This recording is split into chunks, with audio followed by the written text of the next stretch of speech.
미국 전문가가 이 후보가 미국에도 유용한 파트너다라고 한 얘기가 이제 기사가 나왔는데, 자, 이 사람이 누군지가 궁금해요. 이 사람에 대해서 벤지 아나운서가 좀 기사를 읽어봐 주실래요? 다니엘 레리슨 시카고대 박사인데요. 이 박사가 최근 미국 퀸시 연구소의 온라인 매체 리스폰서블 스테이트 크래프트에 선거 후 한국은 더 매파적이고 호전적이 될 수 있다, 이런 제목의 글을 게재했습니다. 레리슨 박사는 이재명 후보의 선거운동이 보다 더 냉철하고 책임감 있는 정치 지도자로서의 모습을 보여주고 있다고 평가했고, 윤석열 후보는 만약 대선에서 그가 승리한다면 한반도 정세는 지난 수년간의 모든 성과를 물거품으로 만들어서 미국과 한국을 한반도의 긴장 고조와 새로운 위기의 길로 되돌릴 위험이 있다, 이렇게 전망을 했습니다. 여기서 윤석열은 그러겠죠. 아이, 거저 듣보잡인데 그건 뭐 사람들이 보지도 않는 그런 매체예요, 거기. 그 사람 뭐 얘기 신뢰 없어요, 이렇게 얘기하겠죠. KBS나 MBC 안 나왔잖아. 그러면은 듣보잡이지. 헐. KBS나 MBC에 나와야지.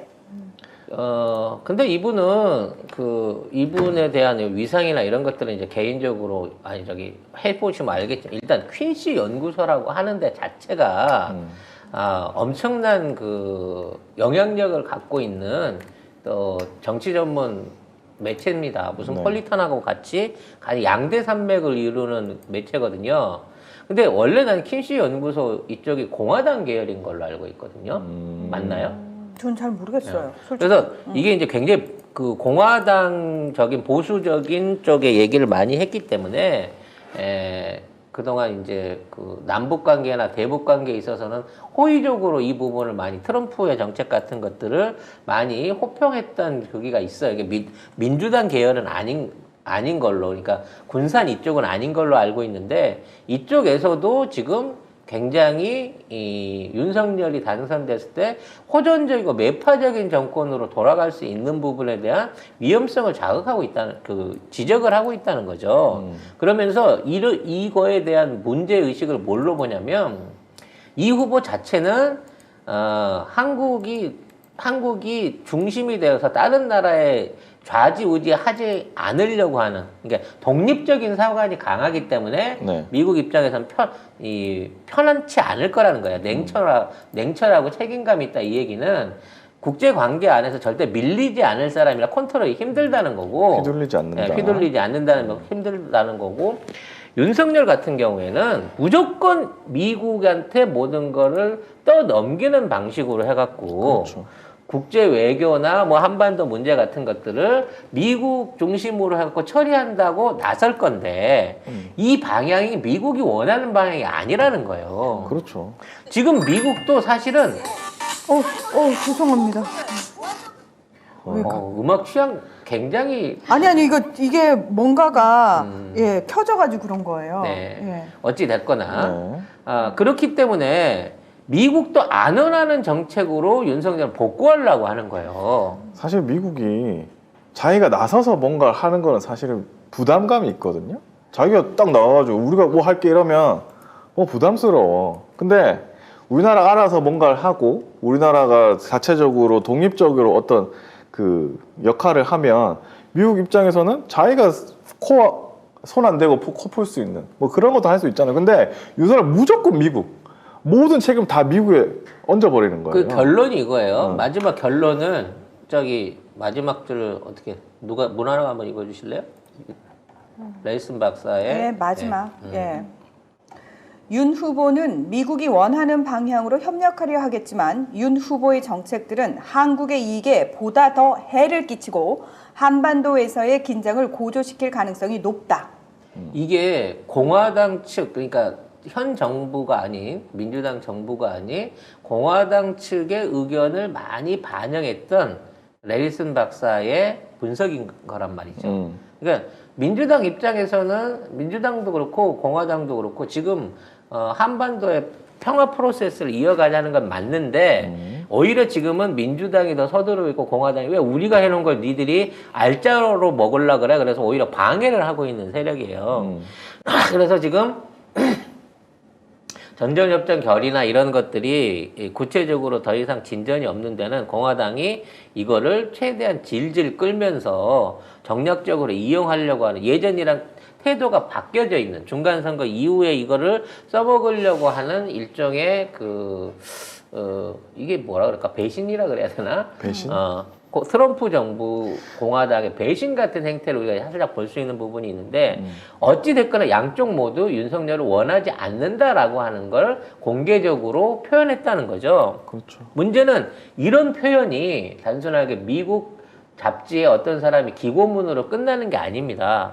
이거는 미국하고 거래를 하고 있는 우리 기업들이나 정치인들한테 던지는 메시지가 엄청 크다는 거거든. 그러니까 미국의 지식인들, 오피니언 리더들은 우리 이런 결론 내렸거든 하고 메시지를 보내는 거예요. 메시지를 보내는 거예요. 그러니까 사실은 굳이 미국이 작정하고 우리나라를 등쳐먹으려고 하면은 이런 메시지를 낼 이유는 없거든요. 왜냐면 네. 그냥 윤석열이 되면 편해. 응. 뭐든지 시키는 대로 할 거야. 무슨 한일 간에 뭐 지소미아 보건부터 시작해갖고 하자는 대로 다 해줄 건데 그게 미국한테 그것도 좋은 그림은 아니라는 거야 결과적으로는. 아니죠. 그래서 결과적으로 이러한 메시지들이 우리나라 삼성이나 LG나 현대 같은 미국에서 지금 이제 권토중내 해야 되잖아. 지금 반도체 공장 세우고 모터 공장 세우고 전지 공장 세우고 해서 지금 북미 쪽에서 사상 최대의 대박이 눈에 보이는데 이런 상황에서 윤석열을 밀겠냐고. 그러니까 아예 이 레이슨 박사가 이 후보가 미국에게 더 유용한 파트너가 될 수 있을 거다 이렇게 결론을 내립니다. 그리고 윤석열은 그 사드 추가 배치 관련해 가지고 중국의 또 다른 반발을 촉발할 것이 거의 확실하며 윤 후보의 입장은 그가 강경하게 주장하는 만큼 무책임하거나 무모하다고 볼 수 있다. 그러니까 저는 사실 왜 이렇게까지 그러니까 직접적으로 이런 표현들을 썼을까가 순간 왜냐하면 굳이 이렇게까지 할 필요는 없거든요. 근데 그러니까. 제가 봤을 때는 아마 내부적으로 이러다 진짜 윤석열이 되면 큰일 나겠다라는 판단이 선 것 같아요. 그러니까. 여기서 제지를 시켜야 된다라는 게 그- 분명해 보이고 또 하나가 뭐냐면 아니 미국 입장에서 우리나라 대한민국 등치면 좋지 윤석열이 되면은 쥐고 흔들기 쉽잖아라고 생각할지 모르겠지만 국제관계 외교라는 게 지금 미국의 스탠스는 정확하게 뭐냐면 철저히 미국 우선주의예요. 우리 웬만해서 간섭 안 하고 싶고 있던 발도 다 빼고 싶은 상황이거든요. 그런 상황에서 지금 우리가 내부적으로 죽기 일보 직전이야. 우리가 살아야 되는데 가장 믿을만 했던 우리의 동맹이 윤석열이라는 갑툭튀가 나와가지고 저기가 혼란스러워지면은 미국의 외교 스탠스 자체가 골치 아파지는 거예요. 그러니까 지금까지 한반도 평화 프로세스 막 하고 있는데 갑자기 윤석열이 전쟁하다고 덤벼들면 그러면서 미국한테 제발 전쟁해서 이러면 자기도 이상해져. 아니 혼자 타국 해주세요. 핵스위치 우리랑 나눠 쓰자니까 이런 소리 할 거 아니야. 미치는 거지. 지금 가뜩이나 분쟁 지역들도 관리하기가 미국은 이미 벅차다는 게 드러났어요. 본인들이 직접적으로 관리 못하니까 지금 우크라이나 사태 보세요. 언론 플레이 겁나잖아요. 그냥 정보 실시간이 계속 흘리면서 그런 식으로 러시아 억제하잖아요. 이건 뭐냐면 예전에 미국하고 지금 달라졌다는 거예요. 미국 자체가 이미 힘이 많이 빠졌고 그렇게 전 세계를 커버할 수 있는 나라가 아니라는 게 증명이 된 거거든요. 그렇기 때문에 유럽연합 나토도 지금 발등에 불이 떨어진 거예요. 야, 미국이 돌아왔다고 그러더니 저것들이 한참 늙어가지고 힘 못 쓰는 상태로 돌아왔네가 돼버린 거예요. 그래서 지금 유럽은 골치가 아픈 거거든요. 자, 근데 여기서 분쟁 지역이 한반도 하나가 더 생겨.